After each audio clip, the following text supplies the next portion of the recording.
साथियों, इन दिनों दुनिया में शक्ति प्रदर्शन का दौर चल रहा है। आप और हम उस समय में हैं जिस समय अपनी आंखों से भविष्य के किसी विश्व युद्ध की कल्पना को साकार होते देख सकते हैं। आप पूछेंगे क्या विश्व युद्ध होने वाला है? टफ क्वेश्चन है।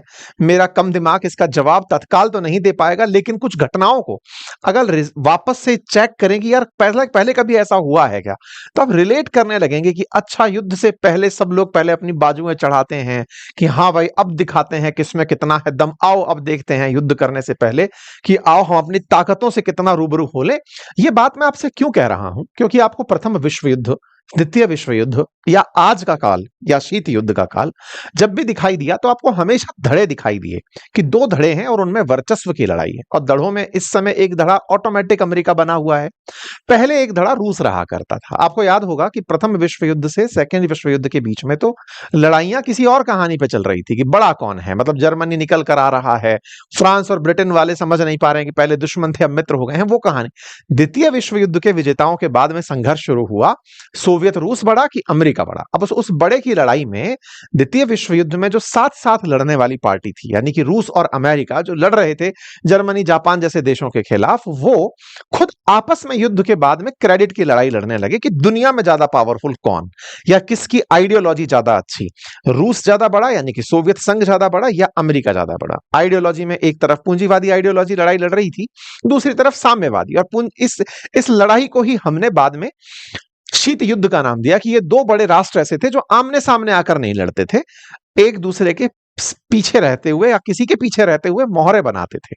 और उन मोहरों में फिर आपने बहुत से युद्ध देखे हों, चाहे फिर भारत पाकिस्तान का युद्ध देखा हो, या फिर जर्मनी की बाद का युद्ध देखा हो, या फिर वियतनाम देखा हो। ये तमाम युद्ध वो घटे जिसमें ये लोग किसी और को पार्टी बनाकर, चाहे गल्फ युद्ध रहा हो, अफगानिस्तान का युद्ध रहा हो, कहीं और जाकर लड़ते थे। अच्छा, ये लंबा समय तक चला। 1991 में सोवियत रूस का विघटन हुआ और उसके बाद में रूस एक इकलौता देश निकलकर ऐसा बचा जो सोवियत रूस की लीगेसी को लेकर आगे चलना चाहता था, सोवियत संघ की लीगेसी को लेकर आगे चलना चाहता था। लेकिन वो रूस इतना पावरफुल नहीं था सोवियत संघ जैसा, जो कि अमेरिका के साथ पार्टी बन के लड़ सके।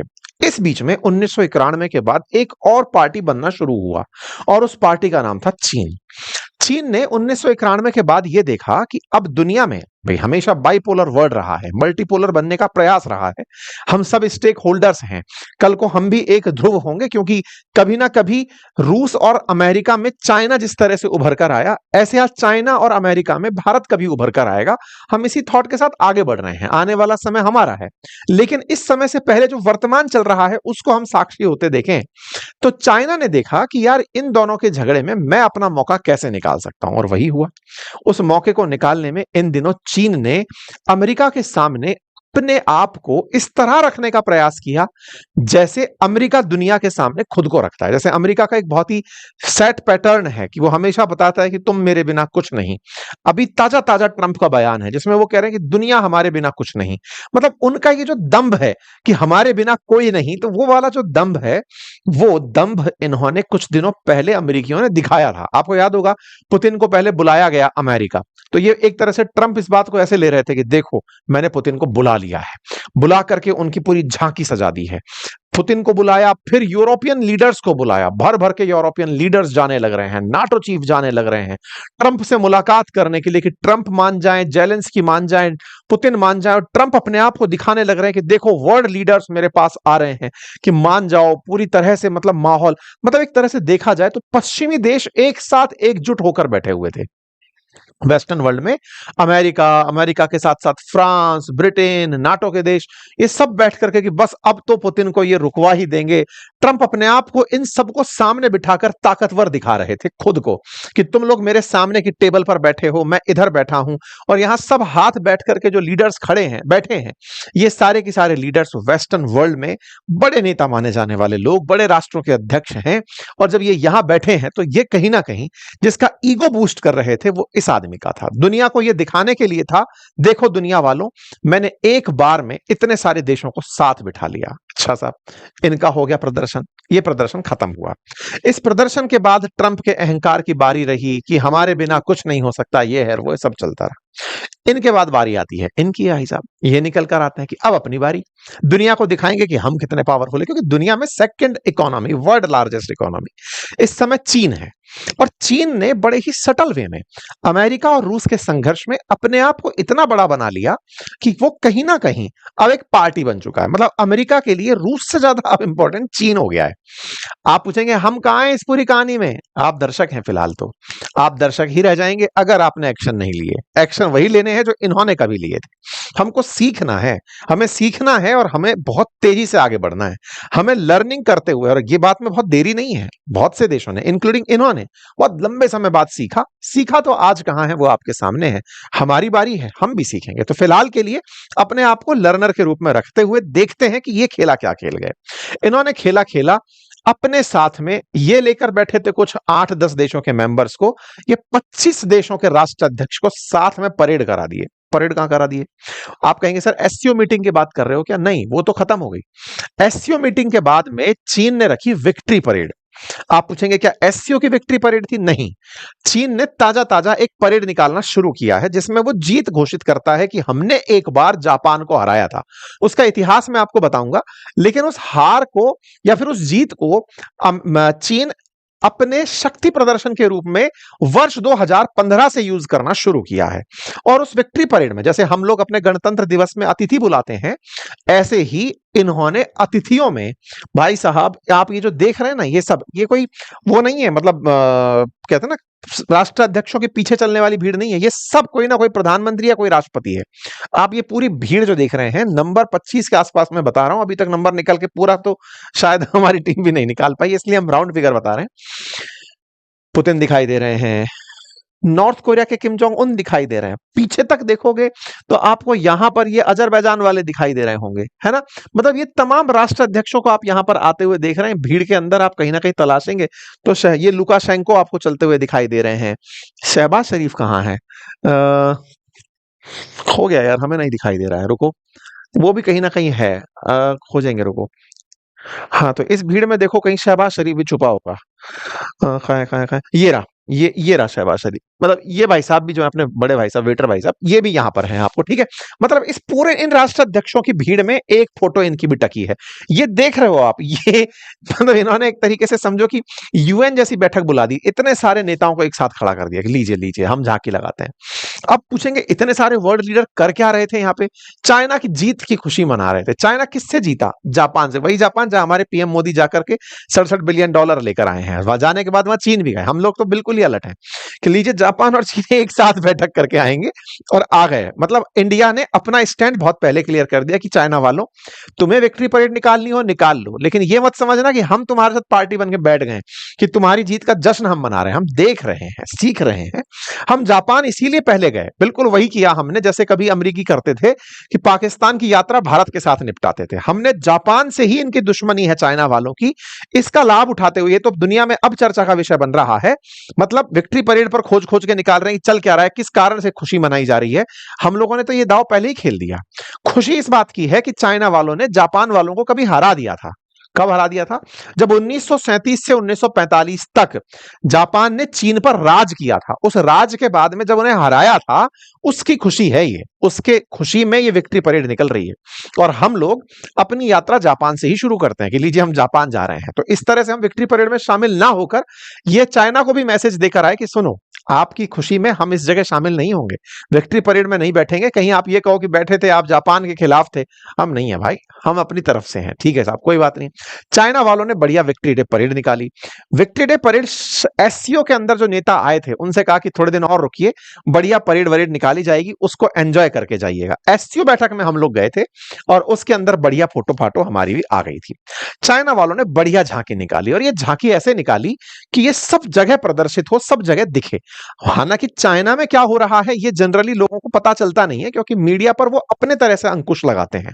इस बार चाइना वालों ने अमेरिकियों का ही तरीका अपनाया प्रोपेगेंडा फैलाने का, कि दुनिया को भी दिखे कि देखो ये कितने बड़े हो गए हैं। कैसे?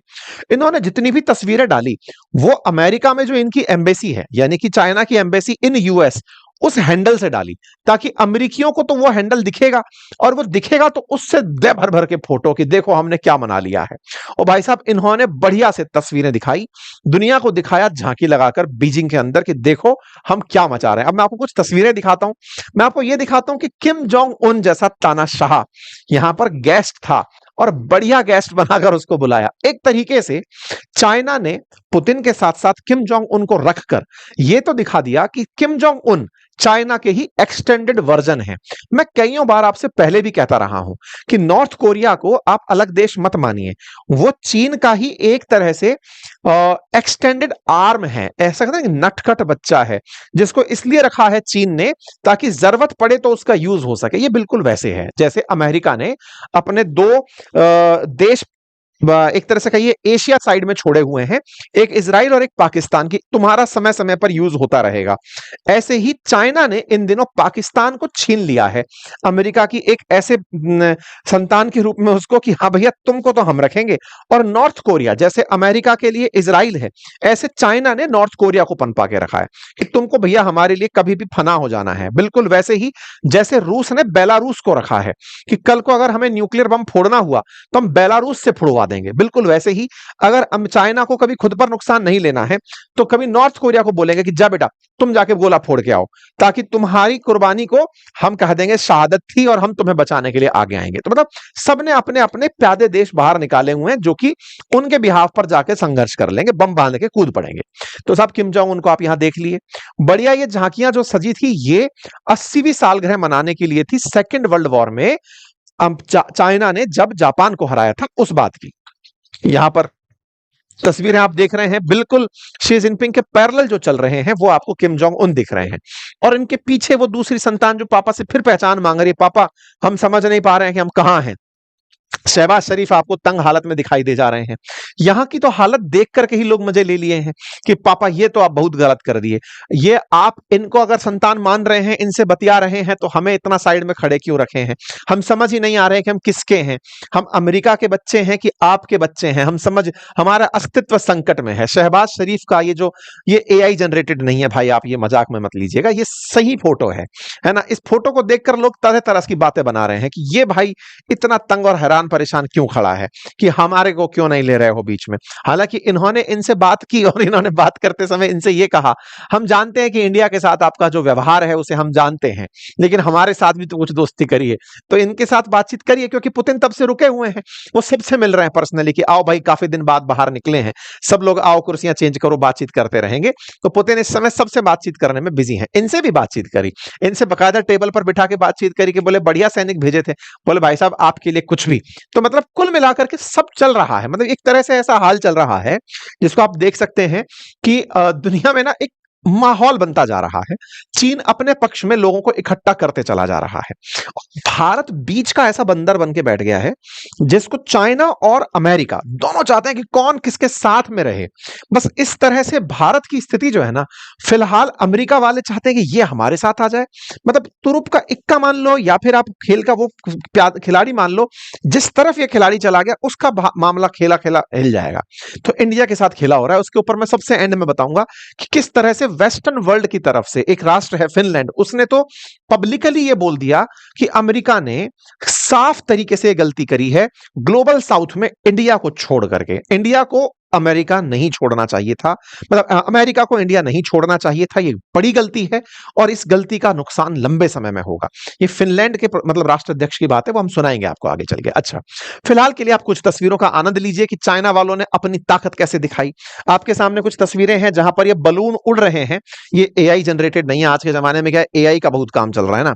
ऐसे में ये तस्वीरें आप जो देख रहे हैं रियल हैं, साथ में इन्होंने भाई कबूतर उड़ाए 80,000 कबूतर उड़ाए, और ये कबूतर इस तरह से उड़ाए गए ताकि माहौल एकदम ऐसा हो जाए कि खुशियों का है, सेलिब्रेशन का है। जहां पर ये सेलिब्रेशन हो रहा है 1945 से 2025 के बीच के 80 साल पूरे होने का, उसकी खुशी में 80,000 कबूतर आसमान में उड़ा करके सेलिब्रेशन किया गया। ये न्यूज RT के ऊपर छप कर आती है। फिर शी जिनपिंग निकलते हैं। भाई शी जिनपिंग जब निकलते हैं ना, तो ये जिस तरह के नजारे देखने को मिलते हैं, एक बार के लिए तो रियल में ऐसा लगता है कि ये कोई काल्पनिक जगत चल रहा है। इस तरह से ऑटोमेटेड कहिए या फिर मैकेनिकल तरीके से चीनी सैनिक दिखाई देते हैं, या फिर ये मशीनें दिखाई देती हैं जिसे देख करके लगता है कि ये तो केवल बनाया गया होगा, मतलब VFX का कमाल होगा, लेकिन ये रियलिटी थी।